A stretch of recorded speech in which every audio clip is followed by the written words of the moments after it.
Guys? Veebs? Wade? Dan? Anybody? Russ? Oh, there's a fan. Other Dan? Man, kinda empty in here. I miss conventions.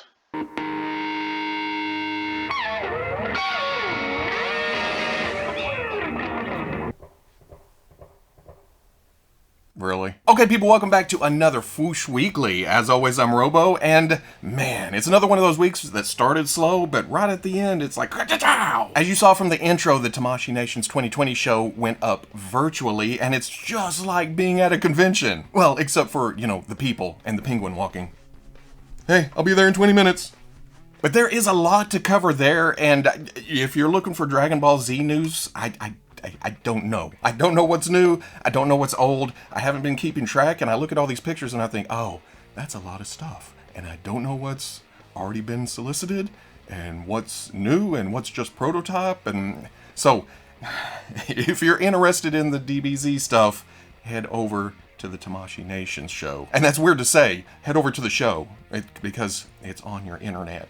You just head over there. Sometimes something scrolls across your social feed and it catches your eye, but you don't know exactly what it's supposed to be. Like the VToyStudio's 1/12 Death Knight. Now, I went to the VToyStudio site and they say one of their partners is DC, but on these pictures I see no logo and I don't see the word Batman anywhere in the solicitations. But this is definitely some kind of wacky Batman Beyond inspired death armor type thing, right? With the comics, I can't keep track of everything right now. Everything seems to be infused with Batman in some form or fashion. And I definitely don't know if there's anything beyond, because the sleek red logo on the chest here, the covered mouth, that's what it reminds me of. But then there's an alternate armored head that fits the rest of the body better. It almost looks like it's made for this, and they said, oh, we better make an unarmored head of some kind. Also comes with several sets of hands, a scythe, a big sword, and an even bigger sword. And it's no Death Knight without a skull of some kind and a lantern, and then there is a Grim Reaper-esque hood and cloak. Out of everything going on here, that may be my favorite, because the ears poke up through the hood. You know, just in case you forget it's Batman. I can't nail down a price on the VToyStudio site itself. It's listed for $59, but all the pre-orders on eBay are around $100. And then it's scheduled to release Q2 of 2021. But tracking down pictures of the Death Knight led me to the VToyStudio's Figure Body Zero. Announced last month, it's described as being primarily for customs. Now, I'm old school, so my brain automatically goes to breaking out the brushes, but with the skin texture all over, it'd look weird under paint. I bet this looks great under soft goods though, and that thought is furthered by the fact that it comes with alternate shoed feet. I can't figure out what the half calves are for though. Make it taller, make it shorter, change it out, add to it? I don't know. Either way, it looks like a good outlet for artistic expression, and it's got the moves to back it up. I mean, you don't see most of the major company figures pulling this off. Hell, I'm past the point in my own life to be able to pull this off. I don't think I've ever been able to do that. Again, prices vary. On the VToy side, it's $17, but it runs about $30 on eBay, and it should release this month. We already have the amazing Yamaguchi My Hero Academia Midoriya and All Might in hand, but it seems Kaiyodo's not done with this license. This week they announced that they are making a Bakugo, and it only makes sense. You get Deku, you need Kachan. I take this as a sign that the property is doing well for Kaiyodo, despite a lot of people hating the Revoltech joints. Sometimes I feel companies like this and McFarlane Toys, if a line's not doing well, they're just stopping it. They're not gonna make any more. They just throw lines against the wall, see what sticks, and My Hero Academia apparently stuck. And that scoots perfectly into my one news item for McFarlane Toys this week. Wait, is that right, guys? I mean, hey, somebody talk to me. Oh, there's rumors? Nothing concrete, though? Okay, we'll just run with this. We've already seen the DC Multiverse Dark Knight's Death Metal Batcycle. That's hard to say all in a row. I thought Hasbro was getting bad with their long string of words thrown together. We've already seen it revealed and talked about, but pretty promotional pictures and pre-orders make it a little bit more tangible. I'm not up on modern comics or death metal, but an interesting visual within the realm of Batman land, that'll grab my attention. We again see Death Metal Batman just sitting on it, not exactly riding it, but that's good enough for me. That's a hell of a display right there. $25 scheduled for January. Here's something I didn't expect to see in 2020, but it is NECA, so we shouldn't be surprised at all. As soon as the last weekly posted, we were treated to new Puppet Master figures. This is another horror franchise I wasn't super into, but I did watch a couple of the movies, and I definitely remember that Full Moon toy line. My wife did not like having the blade in the house, so of course, I'm gonna leave that sucker in random places at random times. In fact, I don't remember what happened to that figure. It's been gone for a long time.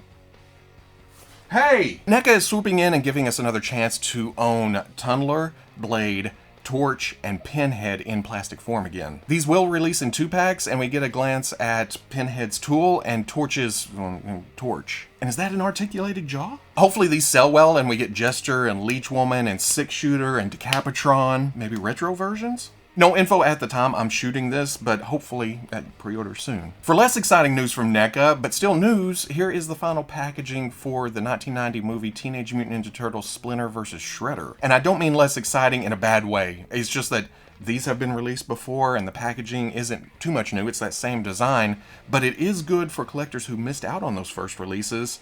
But then again, it's a Walmart exclusive, so either way, this means they're right around the corner, about to pull into our display driveway. I have no idea where I'm going with this. Just to touch on Mattel's WWE, Ringside Fest 2020 at Home dropped last night, and there is just too much to go through. There were over 300 pictures revealed for the event. There's a good-looking Keith Lee, a Finn Balor with a head finally worth buying, a John Morrison that may be the opposite side of that spectrum. A better look at the Ultimate Fiend with alternate head, jacket, title, proper boot covers, and better articulation, but the belt on his gear is still just painted. I mean, we get all that sculpted detail, and then just... But like I said, way too much to cover here. If you're interested in seeing more, the pictures are posted on WWE.com, and then video is posted on RingsideFest.com. This is the first week of November, so that means Hasbro's Marvel Monday. And what better way to kick it off than a fan channel exclusive J. Jonah Jameson on Retro Spider-Man card. Parker! We were expecting this, but we weren't sure how far they would go with it. The head seems to be the same mold as what we got with the Marvel Legends Chameleon, but the hair on the side is wider and the eyebrows are thicker. The lower body and upper arms seem to be MCU Claw. It's appropriate because that's what a lot of us use to kit bash our own versions of this character. Then the torso may be the old suited body with a new disheveled tie and maybe the vest. Either way, it matches the art on the nostalgia card nicely. But I think that's what's losing me. I've gotten so used to that kit bash with the blue vest and the blue pants that the browns here are throwing me off. But then I snap back into it with the accessories. The Hasbro team used actual action figure pictures for the open newspaper, but it's the pointing hand and the rolled up newspaper that is just so iconic Jonah. $22 should hit in January. But as far as characters who may show up in this line go, the description in the solicitation says, look for other Hasbro Marvel Legends figures including Cyborg Spider-Man, who we already know to be a Target exclusive, and Spider-Man in the Negative Zone. Like Cyborg Spider-Man, another crazy design that has seen exposure in the newer PlayStation game. Or more fittingly, a figure in the old Toy Biz line. It's not the silver armor Spidey that I want so much, but... reverse colors, black and white, I'm in! Speaking of clues about future releases, last week I rambled on and on about the Target exclusive Hasbro Star Wars Black Series Mandalorian Din Djarin pack. Mostly reuse, a couple of new nifty accessories, an odd unmasked head, and then, according to a review, the Baby Yoda is stuck in this arm up position.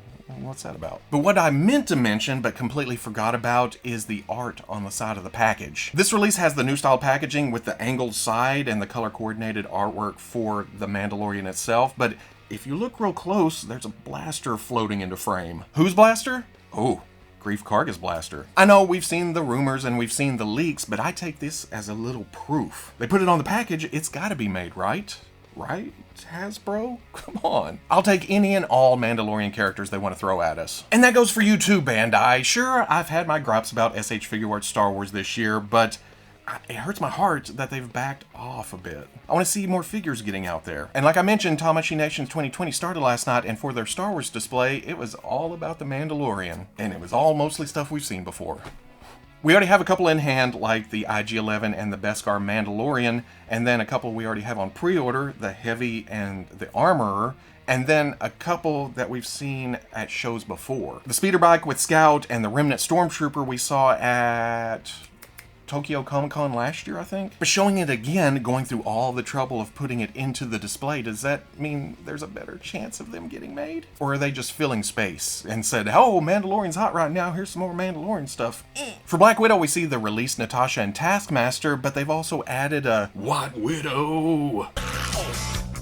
The Avengers cubby has Loki, Iron Man, and Nick Fury, who went up for pre-order last night, and then the Infinity War display doesn't really have anything new either. It's mostly stuff we knew about, or already have. Same can be said for the in-game setup, but we do get our first look at War Machine. Is that our first look? Have we not seen that one before? In the middle of the virtual booth, though, there is a podium that I passed by several times thinking, oh, that's just old stuff. But when I finally stopped and looked, again, this is crazy to talk about. I was on my computer just clicking, but I talk like, oh, yeah, I was wandering all over the floor. But it's actually unreleased figures for Iron Man, Thor, Hulk, and Captain America. I think we saw early prototypes for Thor and Hulk at Tokyo Comic Con 2018, and I'm not sure if we've gotten this Captain America. Was that part of the time travel one that we got recently or something? And then Iron Man has the usual damage on him. I haven't been buying many SHFiguarts Marvel figures lately, but I have a soft spot for that original Avengers movie. And Hulk looking different and including bicep swivels this time around, I may have to bite on these. Thor's more purple than I remember, though. But if you virtually wander the Tamashii Nation show long enough, you're going to end up in the Pac-Man display. It's the 40th anniversary. Oh, I'm old. Whew. And Bandai is celebrating in a big way. This Pac-Man looks pretty sweet, but the nostalgia kicks in when you see the SHFiguarts version. Okay, the articulation is a bit ugly and ham-fisted, but we're talking about a chomping sphere who sometimes has cylinder limbs and puffy hands and feet. I feel like the clunkiness of the joints actually fits the aesthetic. It looks like Pac-Man comes with a little accessory blinky and some cherries, but I want to see them go whole hog here. I can't see them passing up the opportunity to make a full-size ghost to go with this Pac-Man and just milking the hell out of it. Then again, it's Figuarts. They may stop after Pac-Man. Who knows? And when I think about it, how do you market a Figuarts ghost? I guess that would be Figure Zero, maybe? No release date yet, but I'm guessing pre-orders will be very soon. And that's it for this week. Maybe. Again, we missed something. We'll turn the car around and hit it next week. If you're interested in seeing these pictures up close, I'll be posting those along with links to pre-orders and more information on the Foosh front page Saturday at noon. Now, I've posted about these several times on my socials here in the past week of getting 4, and I'm waiting for the Amazon one because, ooh, they're just so fun. You know what's happening to this one, right? But every time I do post about them, I always get a comment or 2 or 5 of, oh, you just wasted your money. Taking up spots in the line. Those are so stupid. Those holiday troopers embody everything that's wrong with this hobby. Bullshit. How dare people enjoy something you don't like? Especially in the hobby of buying luxury items that don't make a good goddamn to the rest of the world. Oh, don't get me wrong. I love my action figures. They're a big part of my life. But if something were to sweep through like fire or natural disaster or something, I'm more worried about other shit. I just don't understand the mentality of getting so worked up, so fired up over something that takes nothing away from your enjoyment in the line. There's still the waves, there's still exclusives, there's still mainline characters coming out. This is just silly, fun repaints that are exclusive to stores, so you actually have to go out and track them down. Holiday-inspired action figures. How good they? If you're hitting your Facebook and your Instagram and your Twitter and just raging all the time and trying to talk people out of liking these simply because you don't like them, this ain't what's wrong with the hobby, Bubba. It's you. And yeah, I may have just pissed some of y'all off with my opinion, but you done pissed me off with yours. So, we're even. Let me have these. Let the people who like these have them, and just go on your merry way. Ho, ho, ho. But if you enjoyed this Foosh Weekly, comment, like, subscribe. Much love to the plus. If you're interested in seeing videos early or just in a position to help out the channel, patreon.com. But wherever you may be watching this, I'll always catch you on the Foosh. A lot of you commented on my Mezco Black Bolt and Lockjaw review about the intro and asking if I had sung that. No, I didn't sing that. That's some free music off of YouTube, you crazy bastards. Or did I? Day